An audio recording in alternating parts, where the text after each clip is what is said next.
Good morning to you, Fresno.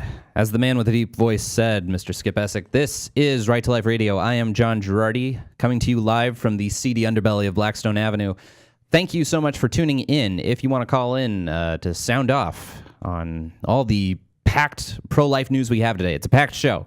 Give us a call at 442-1680, and thank you so much for tuning in. I am here joined in studio today by my trusty amigo, Mr. Jonathan Keller. Jonathan is the CEO of California Family Council. Good morning, Jonathan. Good morning, John. Thanks for having me. It's good to be back. Well, it's good to be had. We got a lot of news today. A lot of different pro-life things are popping up. Some late-breaking stories, some less late-breaking stories. But we're going to cover it all. You're going to learn something this hour, I guarantee it. So, the first story, which I am holding in my hands. This is a piece from The Hill. This is a DC-based publication from yesterday. White House preps broad exemptions from birth control mandate. The Trump administration is poised to make changes to Obamacare's birth control coverage mandate by granting broad exemptions to employers that object on religious or moral grounds, a move that would impact thousands of women who currently get contraception from employer-provided insurance plans with no out-of-pocket costs by forcing them to go to a drugstore. I added the little clause at the end of it there because it's really not that difficult to get access to contraception, and the way that these articles put it, it acts as though by not forcing every employer to provide it, you are somehow imposing an enormous, wild, unreasonable burden upon women in order to get contraception. Now, what we're talking about, this is a contraception mandate, you may say. Why are you talking about it on Right to Life Radio?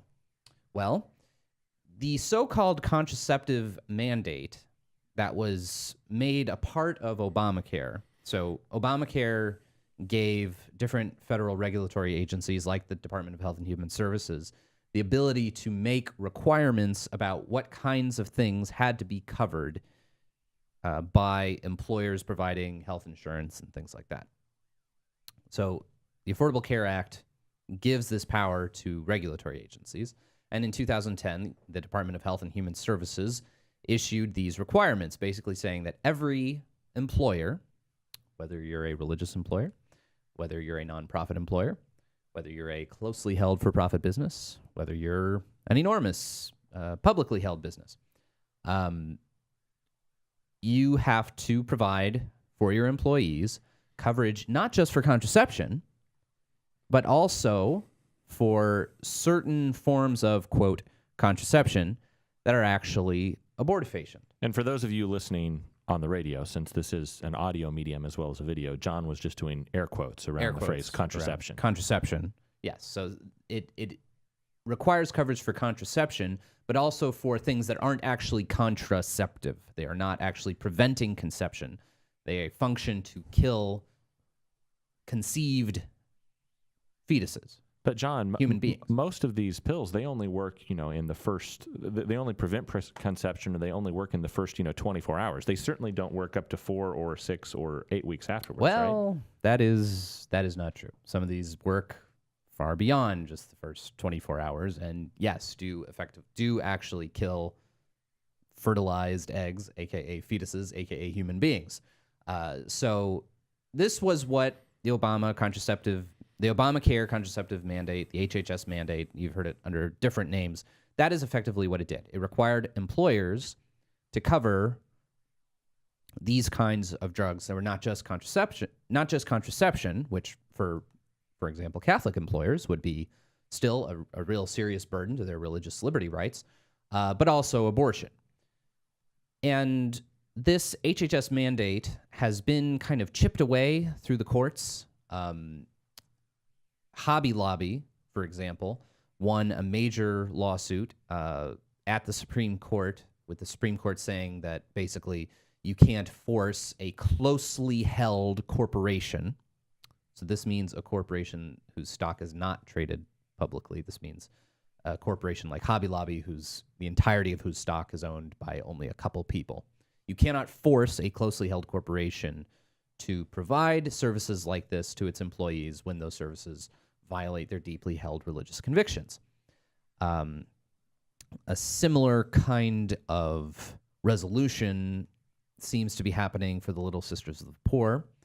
But what the Trump administration is doing is trying to make a broad change to this general mandate by granting a broad exemptions to employers that object on religious or moral grounds. So basically, rather than wait for this to get resolved in the courts, rather than wait for some settlement for the Little Sisters of the Poor and the kinds of nonprofit religious organizations that are trying to get relieved from this regulatory burden, the Trump administration appears to be poised, at least through a draft rule that was leaked, appears to be poised to try to change this. Now, here's the thing that worries me.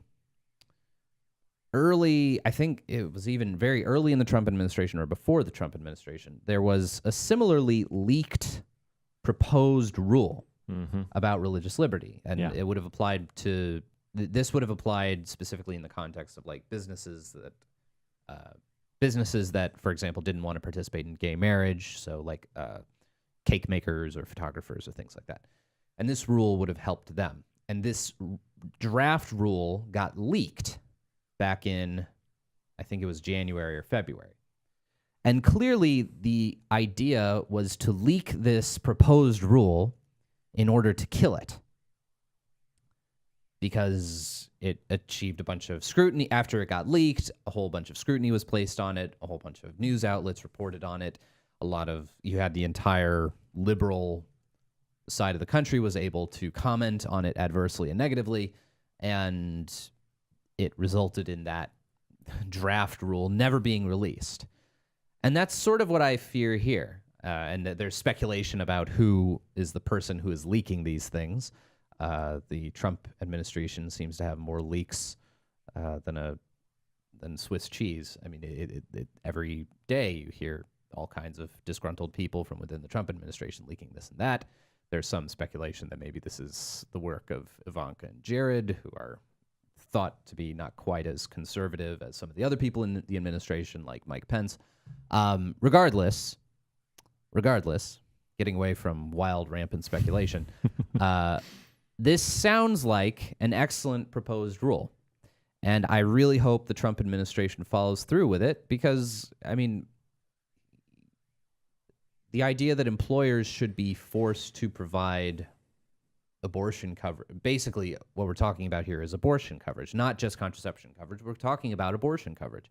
The idea that we should force employers as part of doing business that you have to provide this coverage is unfair and unjust. And, you know, there's more that needs to be done beyond just an executive order. We need legislation like, for example, the Conscience Protection Act, which is being tossed around in Congress.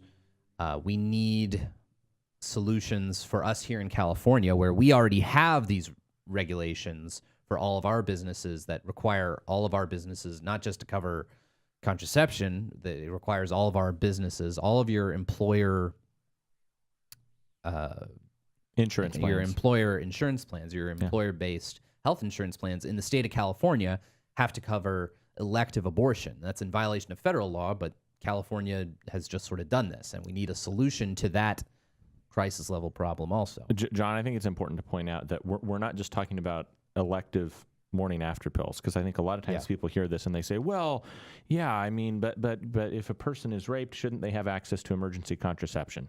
That's not what we're talking about in California. You're talking about elective surgical abortion, right, with essentially no limits on the time when you cannot obtain that anymore. Right, and every employer is being forced to provide insurance coverage for that. So, and I'm hopeful that this year the House will pass appropriate legislation to reverse that. I think that's very likely going to happen. For the most part, though, this story about this proposed rule to do away with the HHS contraception mandate, I really hope this rule lives to see the light of day. I hope that this wasn't leaked specifically to kill it. And if this is something the Trump administration is actually going to do, then kudos to the Trump administration, because this would be a really good thing.